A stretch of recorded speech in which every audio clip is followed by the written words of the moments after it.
मेरे ब्राह्मण मैया की क्या दशा हो रही होगी, उनको संभालने वाला घर पर कोई नहीं है, जाओ तुम मैया को संभालो और आश्वासन देना मैं कुछ दिनों में वापस लौट के आऊंगा। नंद बाबा ब्रजवासियों को लेकर के वापस लौटे हैं। कृष्ण बलराम का गर्गाचार्य जी ने यज्ञोपवीत संस्कार किया है और विद्याध्ययन के लिए उज्जैनी नगरी अवंतिका में भगवान कृष्ण बलराम को भेजा गया, जहाँ सांदीपन मुनि के आश्रम में वो मात्र 64 दिन रहे हैं और 64 दिनों में 64 प्रकार की विद्या और कलाओं को प्राप्त करके भगवान वापस मथुरा लौटे और गुरु दक्षिणा के रूप में जो गुरु का पुत्र मृत था उसको वापस लौटा के दिया। इधर कर लिया, भगवान का हाथ स्पर्श करते ही वो दिव्य देह धारण करके प्रकट हो गए। भगवान ने कहा तुम कौन हो? नृगो नाम नरेंद्रो अहम इक्षाकुतनय प्रभु तानि स्वाध्यायमानेषु यदि ते कर्णं निष्कर्षम्। अहम इक्षाकुतनय प्रभु, मेरा नाम राजा नृग है, इक्षाकु वंश में जन्म हुआ है और प्रभु आपने मेरा नाम सुना भी होगा। भगवान ने कहा कैसे? बोले मैं बहुत बड़ा दानी था, दानी स्वाध्याय मानेषु, दानियों में बहुत बड़ा दानी था मैं, आपने मेरा नाम सुना होगा। यदि ते कर्णम स्पर्शम, यानी आपके कान में मेरा नाम आया भी होगा। अब ये बात अभिमान वाली नहीं, अजय आपने मेरा नाम सुन रखा होगा, इसका मतलब तो बहुत बड़ा कोई नामी आदमी होगा।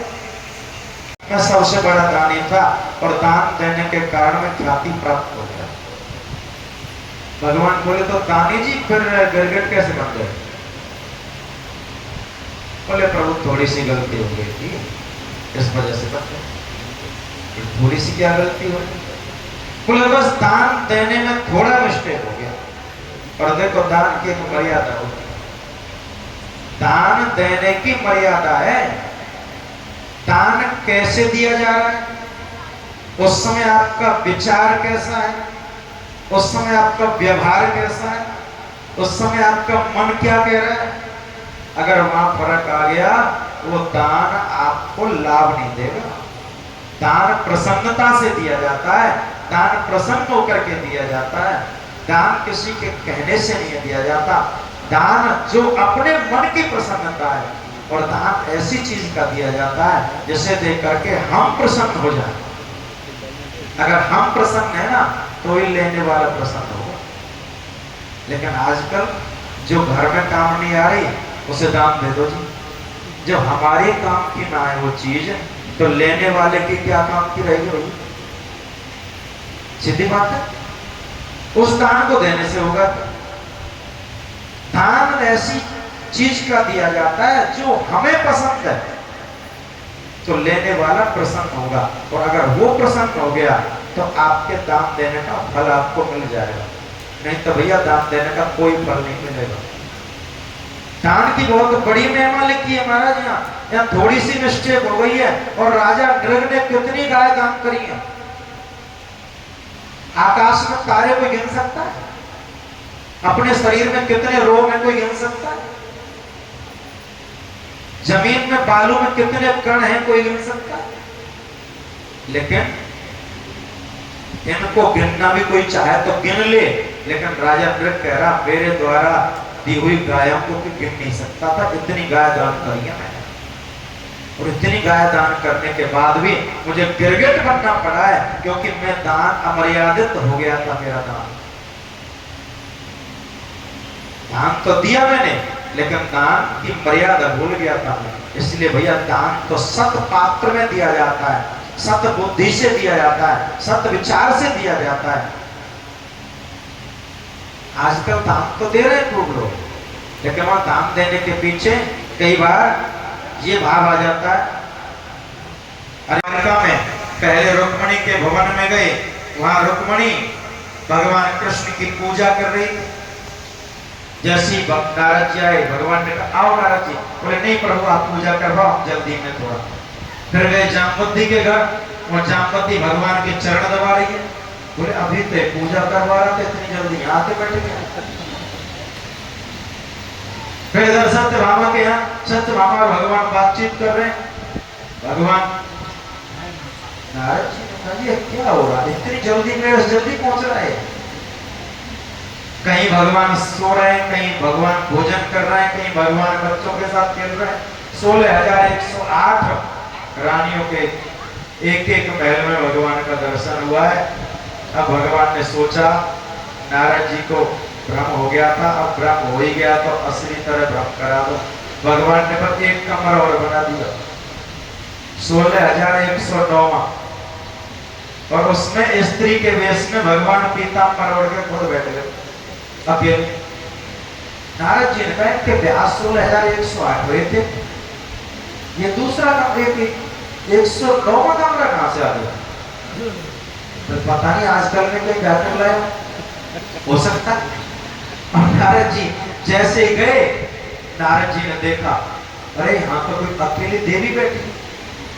देवी क्या तुम्हारा ब्याह भगवान के साथ हुआ है? वो गर्दन हिला दी तो भगवान ही बैठा था। तो भगवान कहाँ है? पता नहीं। अरे हमें पता है देवी तुम खामा का चक्कर में फंस गई इनके। उनका टाइम कहां 16,108 तो पहले ऑलरेडी हो चुके हैं, तुम्हें और खामा का बहका लिया इन्होंने। और देवी अब यहां भगवान ने कहा नारद जी को भ्रम हो ही गया तब पूरी तरह भ्रम करा दे। तो नारद जी बोले देवी क्या भगवान जब से तुम्हें लाए मिले तुम्हारे पास आए? तो देवी मैं अभी भी कहता हूं तुम इनको छोड़ो और देखो हमारे साथ भी विचार कर लो कुछ।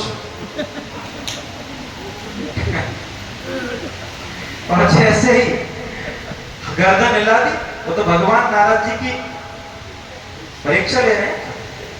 गर्दन हिलाई, नारद जी ने कहा देवी आओ पहले अपना मुख दिखाओ। और जैसे ही मुख देखा तो साक्षात भगवान प्रभु आप। और क्या नारद जी तू कह रहा तेरा ब्याह होने दो? बोले प्रभु मैं समझ गया। बोले नारद चिंता मत कर, जैसे मैंने तुझे पहले बचा लिया था जब इस मोहिनी के चक्कर में फंसा था, तू मेरा है अपना। और जो मेरा अपना होता है मैं उसे माया से बचा के रखता हूँ। बोलो भक्त वत्सल भगवान की जय।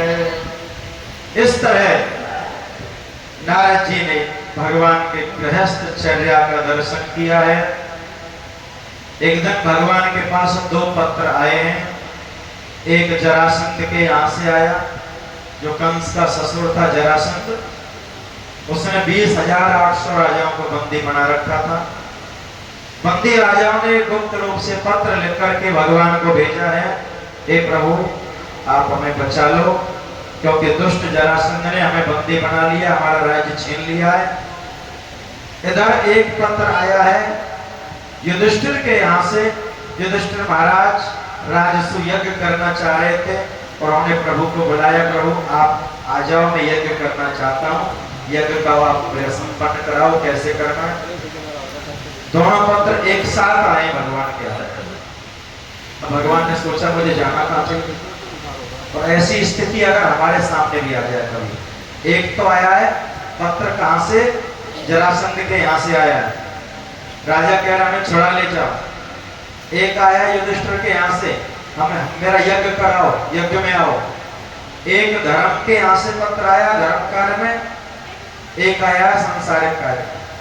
ऐसी 2 स्थिति अगर पड़ जाए कभी तो याद रखना धर्म कार्य को चुनना, क्योंकि धर्म पहला चरण है। हमारे पुरुषार्थ का पहला चरण धर्म है। युधिष्ठिर ने बुलाया है यज्ञ के लिए। भगवान ने सोचा दोनों पत्र एक साथ ही मेरे हाथ में आए, अब मुझे पहले धर्म के काम में जाना चाहिए, यज्ञ करना चाहिए। पहले भगवान युधिष्ठिर के पास पहुंचे। युधिष्ठिर ने कहा महाराज चारों तरफ से स्वीकृति मिल चुकी है, सबने निमंत्रण स्वीकार कर लिया है, लेकिन जरासंध नाम के राजा ने निमंत्रण स्वीकार नहीं किया। वो कह रहा मैं नहीं आऊंगा। भगवान बोले तो उसको जीतना पड़ेगा, जो नहीं आएगा उसको जीतना पड़ेगा, क्योंकि चारों दिशाओं से स्वीकृति मिलनी अनिवार्य है, तब यज्ञ पूरा होगा ना। राजसूय यज्ञ उसे कहते हैं। अब तीनों गए, युधिष्ठिर, अर्जुन, भीम और भगवान कृष्ण, तीनों जरासंध के पास। क्योंकि जरासंध वैसे तो बलवान है, इसको जीतना असंभव था। हाँ, भगवान युद्ध करते नहीं, क्योंकि भगवान पांडवों के साथ में सबसे आगे कभी नहीं आए युद्ध के टाइम। अपनी बात होती, अगर अपने ऊपर आक्रमण करता, मथुरा पे आक्रमण किया जरासंध ने, तो भगवान ने युद्ध किया। लेकिन हाँ, पांडवों के साथ भगवान ने सहायता करी है, लेकिन आगे आके कभी युद्ध नहीं किया। पर भगवान को पता था जरासंध को ये जीतना असमर्थ हो जाएंगे पांडव, क्योंकि जरासंध शक्तिशाली है और राजा युधिष्ठिर के पास अब इतनी बड़ी सेना भी नहीं बची है, क्योंकि पहले तो बहुत बड़ी सेना थी। लेकिन हाँ, जरासंध के मुकाबले जरासंध को तो मल्ल युद्ध में जीता जाएगा, युक्ति से मारा जाएगा। जरासंध बहुत बड़ा बलवान था। भगवान कृष्ण, अर्जुन और भीम तीनों ब्राह्मण का रूप धारण करके गए। जरासंध प्रातःकाल मंदिर में पूजा करने के बाद ब्राह्मणों को दान दिया करता था, और जैसे ही मंदिर से बाहर निकला, ये तीनों बोले महाराज हमें दान दो। जरासंध बोला क्या चाहिए ले लो। तो ये तीनों बोले युद्धम नो देहि राजेंद्र द्वंद्वसो यदि मन्यसे युद्धार्थ नो वयम प्राप्ता राजन्या नान्य कांक्षणा। कोई और अन्य इच्छा नहीं है, हमें आप युद्ध की भिक्षा दे दो, और युद्ध भी मल्ल युद्ध करेंगे आपके साथ, सेना लेकर के युद्ध नहीं करेंगे, मल्ल युद्ध। जरासंध ने कहा ठीक है, लेकिन तुम ब्राह्मण नहीं हो, ब्राह्मण कभी युद्ध की भिक्षा नहीं मांगता। ठीक है, मैंने तुम्हें वचन दिया है, तुम्हारी इच्छा पूरी करूंगा। अब अपना असली परिचय तो दे दो, तुम हो कौन? क्योंकि ब्राह्मण रूप में थे, तुमने मेरे से भिक्षा मांगी है, मैंने वचन दे दिया है, पूरा करूंगा। लेकिन अब अपना परिचय तो दे दो, मेरे साथ युद्ध कौन सा करेगा तुम में से, तीनों में से परिचय तो दो अपना। भगवान कृष्ण बोले मैं द्वारकाधीश वासुदेव नंदन कृष्ण। बोले अच्छा भगोड़े जी महाराज, तुम तो युद्ध में से भागे, तुम क्या युद्ध करो, तुम साथ बैठ जाओ, हम तुम्हारे साथ युद्ध नहीं करेंगे, तुम तो युद्ध में से भागे जाते हो, विश्वास नहीं। अर्जुन ने कहा मैं गांडीव धारी अर्जुन। बोले तुम दुबले पतले हमारे योग्य हो नहीं, तुम भी आ जाओ साथ। भीम बोले हम भीम हैं जी। बोले तुम ही आ जाओ, तुम थोड़े से ज्यादा मोटे ताजे लग रहे हो, कुछ हमारे मुकाबला कर सकते हो। तो भीम के साथ जरासंध का युद्ध हुआ, और युद्ध चला 27 दिन। महाराज भीम को तोड़ के रख दिया जरासंध ने, भीम का शरीर दर्द करने लगा और रात में कहने लगा। भगवान कृष्ण से बोला प्रभु मैं रात में भाग रहा हूं यहां से। अब भगवान बोले भीम ये क्या बात है? बोले क्या तुम मरने थोड़ी आया, 27 दिन में इसने मेरा नस तोड़ दी, इतना मुझे मार रहा है। भगवान बोले नहीं चिंता मत करो, आज ऐसा उपाय बताएंगे तुम इसका वध कर दोगे कल। बोले वो उपाय 27 दिन पहले क्यों ना बताया? जो उपाय तुम आज बताने वाले हो वो उपाय 27 दिन पहले क्यों ना बताया? आपने इतना पिटवा दिया। भगवान बोले भीम 27 दिन पहले भी बता सकता था, लेकिन जब युद्ध के लिए मैंने बोला ना, तुम क्या बोले थे पता है? अकेला भीम काफी है।